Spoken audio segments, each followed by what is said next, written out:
Hello everyone, welcome back to the channel. Today's digression is a really quick digression because it's extremely personal, completely unplanned and unscripted.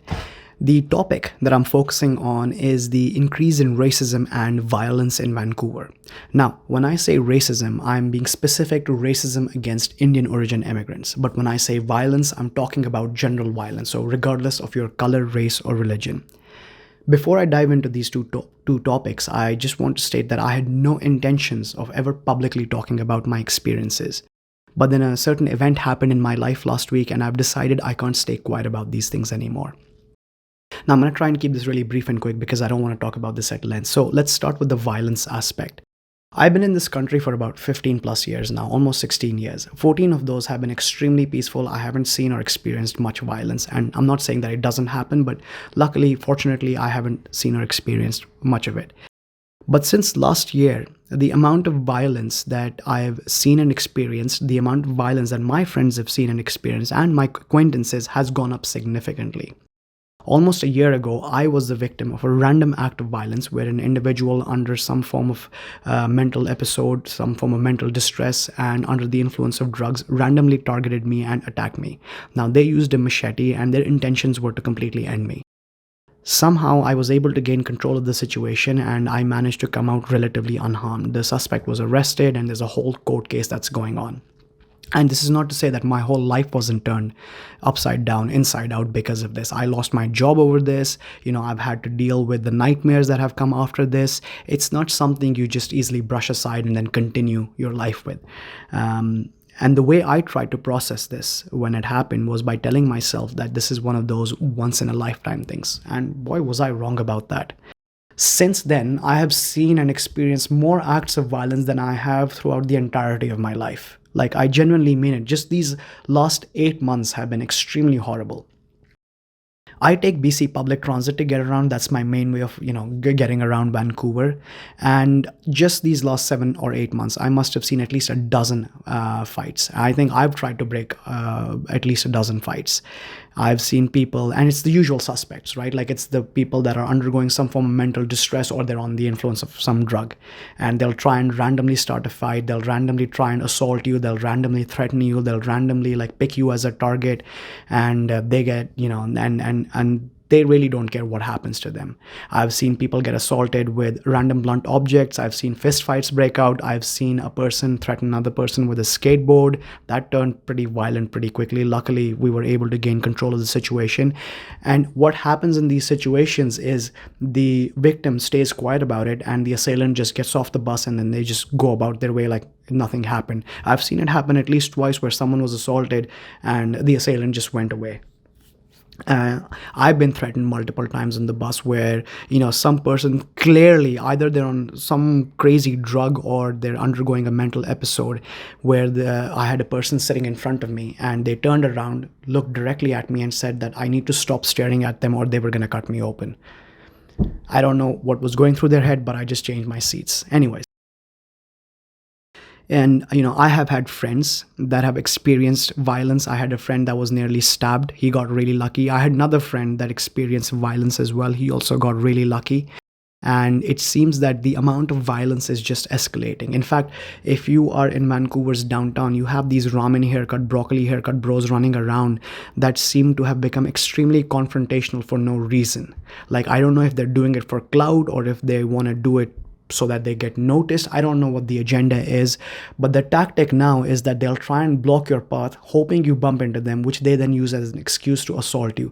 I've seen it happen with my own eyes multiple times, especially on the seawall, where you have these dudes just walking around in a group and they'll try and block your path and then you bump into them and then they'll claim like you assaulted them and then try and break into a fight. I think they're doing it for TikTok videos or Instagram videos or whatever it is. And I've had this happen to me as well, where someone tried to pull this with me, but luckily, I had bystanders help me out, call them out. I just don't understand why Vancouver's become so confrontational recently. I don't know what's going on. But if it's not the violence, then it's the racism. I made this video a while back where I talked about Canada's immigration crisis, and I specifically mentioned towards the end where I said that I am seeing an increase in the amount of racism on social media against Indian origin immigrants, and it's only a matter of time before that rhetoric starts bleeding into the real world. Well, guess what? It's happening.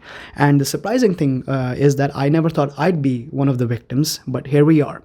Just last week, I was on my way home from Vancouver's downtown and minding my own business where this person walked right in front of me.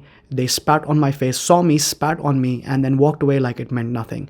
And they were hoping that I'd get into a confrontation with them because I saw them take off their backpack and start looking for something in their bag. Multiple people saw the incident happen, and no one did anything. Everyone went about their business, and I don't blame them, right? People are extremely confrontational right now, and they get violent in like seconds.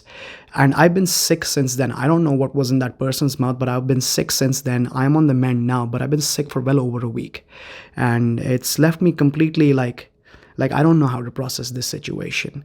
So I've made a police report with this. I doubt anything is going to happen with it, because our justice system just seems to, give a slap on the wrist and send people out their way. That's why you read about so many random acts of violence all over Vancouver.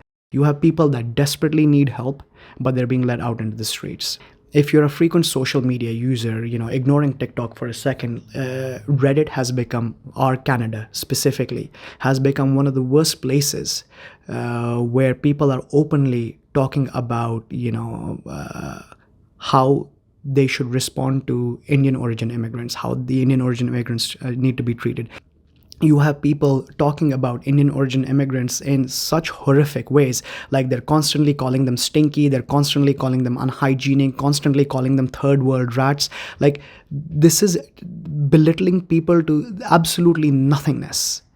Like, this is the kind of stuff that leads to dangerous outcomes. And now I'm tracking this movement that they're trying to get going. It started on Reddit or Canada, mind you, where people are talking about boycotting businesses that specifically hire Indian origin immigrants.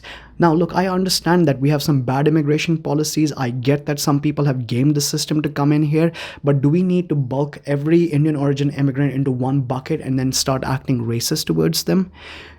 What's boycotting these businesses going to do anyways? Because it's going to start spreading, and I'm already reading posts, I'm already reading stuff on Discord where you have people, I don't know if it's true or not, where people are claiming that they're managers or they're hiring managers or they're recruiters, and if they see an Indian origin person's resume with an Indian name, they just discard it. They don't even give it a second look. And you have other people saying like, oh, I'm responsible for hiring people in the construction sector. I ignore anyone that's Indian. I have people that work for 7-Eleven. I don't hire Indians anymore. I don't look at their resumes. Who says this kind of stuff? It's absolutely terrifying reading all of this, and we're not talking about it openly, and we're not talking about it publicly, and I think it's time we start talking about these things publicly. I think what's going on is that anything, when it comes to Indians, any racism, any violence against them is immediately brushed aside because they've always been seen as less than everybody else.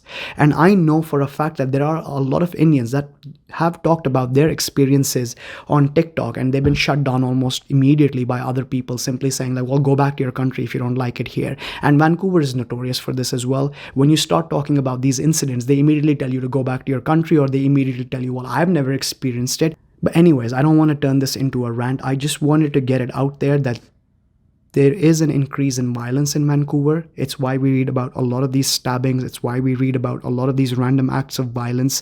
It's why more and more people are experiencing it. And more so than that, Canada itself is now suffering from a very extremist racist ideology where people are just saying some of the most horrible things about Indian origin immigrants, and I don't think that is right. There are a lot of legitimate immigrants, and I don't think we should do this. I think we should stop, and I think we should assess the situation from a different perspective. Anyways, that's all I wanted to say about this. I think this is a bit cathartic for me or whatever. We will be back to regularly scheduled programming. Next week onwards, I have a couple of interviews lined up. There's a lot more videos coming. If you made it this far, Thank you for indulging me. I appreciate your support. Please like, subscribe, and share this video. And I hope anyone that's watching this video, if you've experienced any form of racism or violence, I hope this gives you the strength to come forward and talk about your situation. Thank you once again. Take care. Bye-bye.